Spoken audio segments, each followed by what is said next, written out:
This is the 1-1H lesson on linear equations in real-world contexts, which is word problems. We're going to start with number 1, and we're going to skip through and just kind of look at a sampling of problems. We're doing 2 lessons today. If I talk too fast, or you can't hear me, you might want to look at the closed captioning or look what I'm writing. But if I talk too fast, feel free to pause the video or rewind. The first one we're going to look at says, Chloe and her friends are going on a picnic. A sandwich is 6 times the cost of a cookie. We're going to also annotate it as we read. A bag of chips is 1.5 times the cost of a cookie, and a soda is twice the cost of a cookie. Part A, write an expression for the cost of each item if the cost of one cookie is X. So this is our reference point. When we read this, every time they're saying or referring back to a cookie, and a cookie. So that's our reference point. That means that's X, or if we pick the variable, we'll pick whatever letter we want to use. Doesn't need to be X. Cost of a sandwich, it says a sandwich is 6 times, so this is going to be 6X. A bag of chips is 1.5 times, so we'll put 1.5X. And soda is twice, meaning 2 times. All right, might be worth to reread it again just to double check this, but it is correct. And now we'll go to B. So the word problem goes on. It says Chloe and her friends buy 2 sandwiches,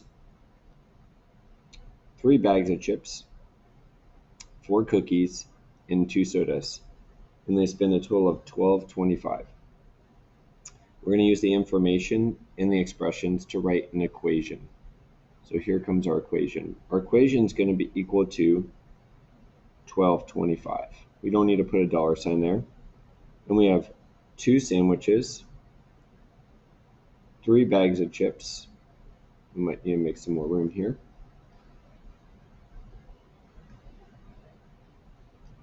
4 cookies, and 2 sodas.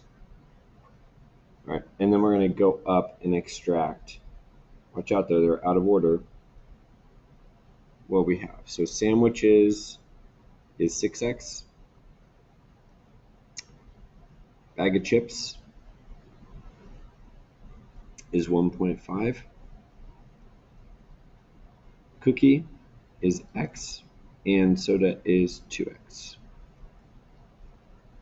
All right, and then C says we are going to now solve our equation. And what I'm going to do is I'm going to start to multiply all this, but I'm going to write it down here so I have enough room. So by the way, this just means 2 times this. If you want to think of it as distributive, there's only one thing that it's getting distributed to. So we've got 12X plus, feel free to grab a calculator for this. 3 times 1.5 is 4.5.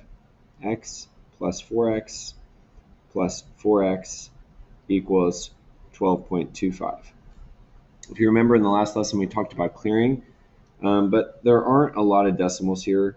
And even if I were to clear, I'd probably first combine all these like terms before I clear. So let's keep going before we worry about clearing. And we've got 8 plus 12 is 20, plus 4.5 is 24.5x. And then we're going to divide, and you're going to grab a calculator for this.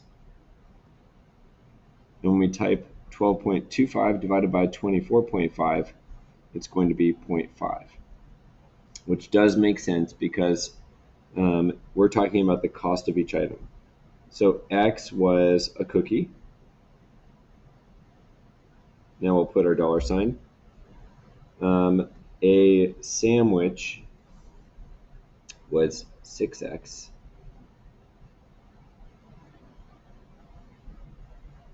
So that's $3. A bag of chips was 1.5.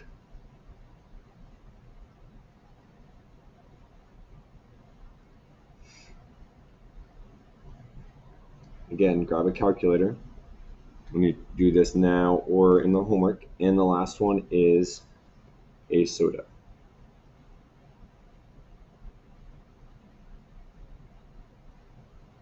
Okay, so there are our three answers for each item: $3, 75 cents, 50 cents, and $1. All right, we're going to move on or skip ahead to another problem, but again, feel free to pause, rewind, or just even reread this problem if you need to. We're going to go to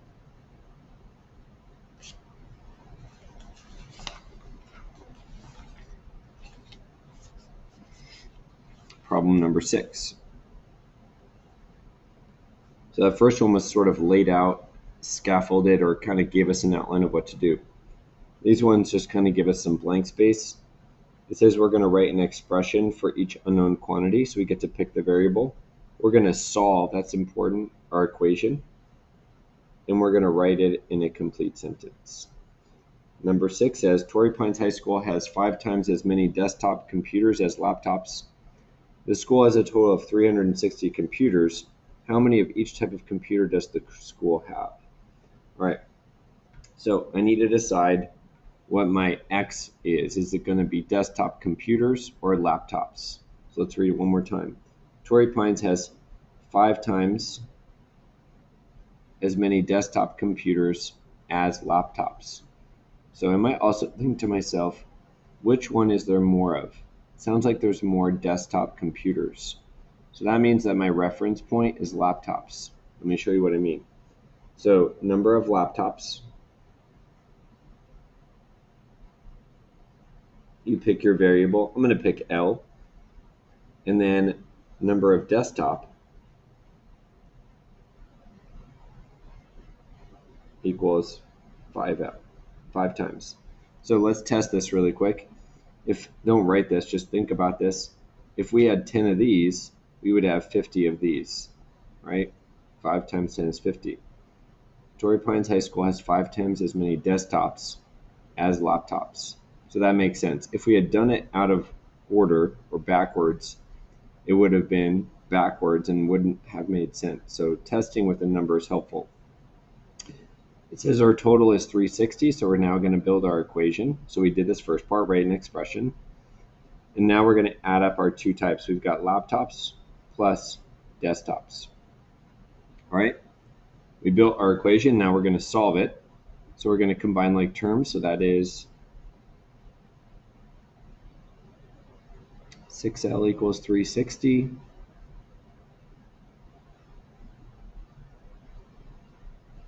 All right, and we've got 60. By the way, the nice thing about a word problem is you can't have part of a laptop or a negative number of laptops. So you can have part of a dollar. So money problems could come out to be decimals, but some of these word problems by default have to come out nice. All right, now we're going to take this and we're going to plug it in here.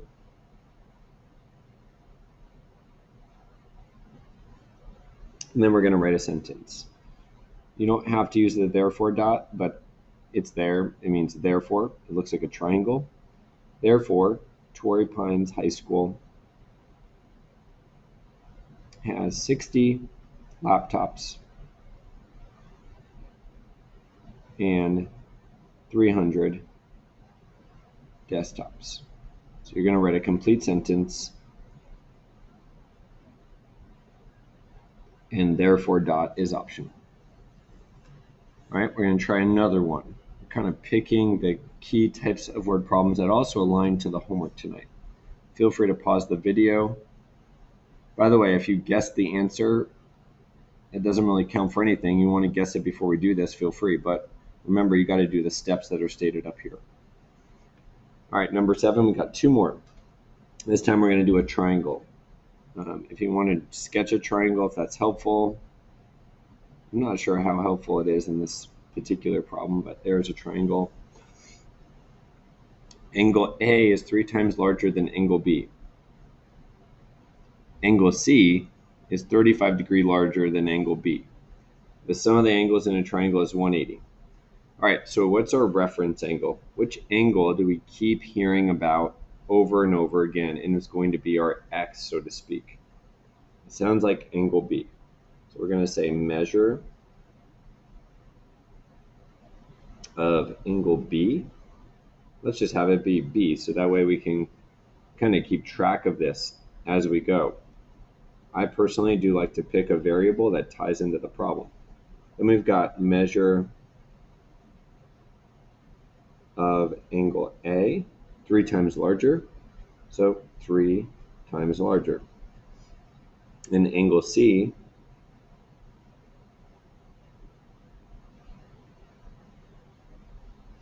(35° larger, means we're going to add. All right. So can a triangle have a negative angle measure? The answer is no. So that if we solve this and we get a negative answer, we know that we've got an issue. Can a triangle have a decimal angle measure? Technically it can. I don't know how likely that is. All right, now we're going to add up our angles. So we've got angle B, angle A,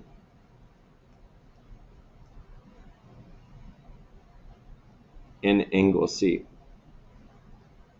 You don't need to use parentheses, but it does help us see that we've got 1, 2, 3. All right, now we're going to solve this.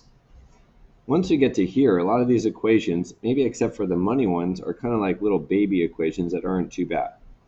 So 1 plus 3 is 4, plus 1 more is 5b's.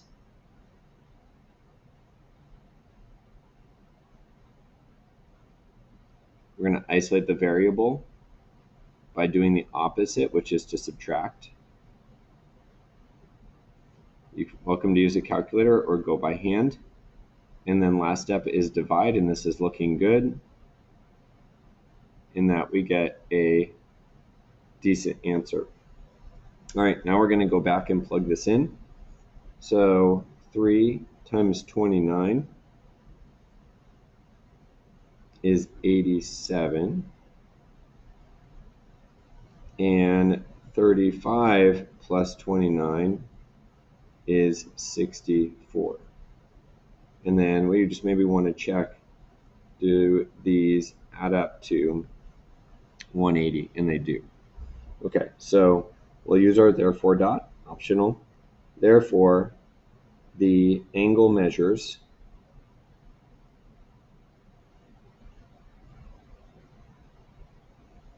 are 87, 64, and 29. All right, we're on our last problem. Feel free to pause that if you're still looking over it. Make sure you do a sentence. And the last one we're going to look at is a perimeter problem. So perimeter of a rectangle, this time maybe a picture is helpful. We have 4 sides, and to find the perimeter, we want to add up all the sides. So perimeter formulas are, if you don't remember, here's one version, add up all the sides. Here's another version. You could double each type of side. Number 9. The length of a rectangle is 5 less than 3 times the width. If the perimeter is 70, what are the dimensions? Okay, so we'll do, even as we think, if we're like, I don't know how to start this, we can start this part at least. And think about which one is our reference point. Okay, so as I'm thinking and maybe even rereading it, I've got this set up. So the reference point seems to be the width, that the length is described in terms of the width. So we're going to have this be W, and then we're going to make our equation of 5 less than 3 times the width. Here's the catch though, if you already wrote it, double check. When we say 5 less, it actually happens after. It means minus the 5 at the end, not 5 minus, and then 3 times the width. Watch out for that. Subtract with the words less than has to be flip-flop when it's translated into an expression. We're not out of the dark yet because we also need to pick one of these formulas. I'm going to pick this one, and we need to double each side so that we're calculating the perimeter for all 4 sides. So it goes like this.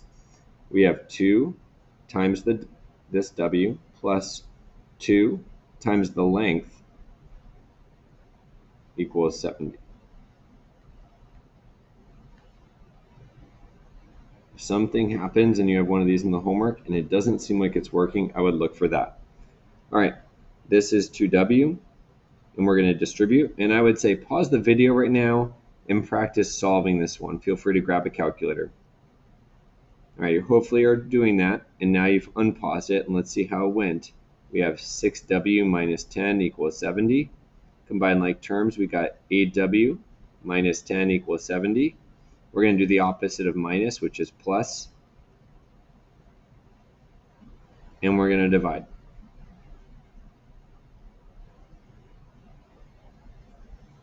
Then we're going to take this and plug it back in to this, kind of all the way, we go all the way back to the beginning.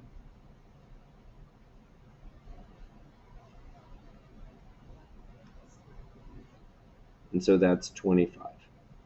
That's my length. All right, I'm going to write my sentence. Please do that on the homework. Therefore, the length is 25 feet, and the width is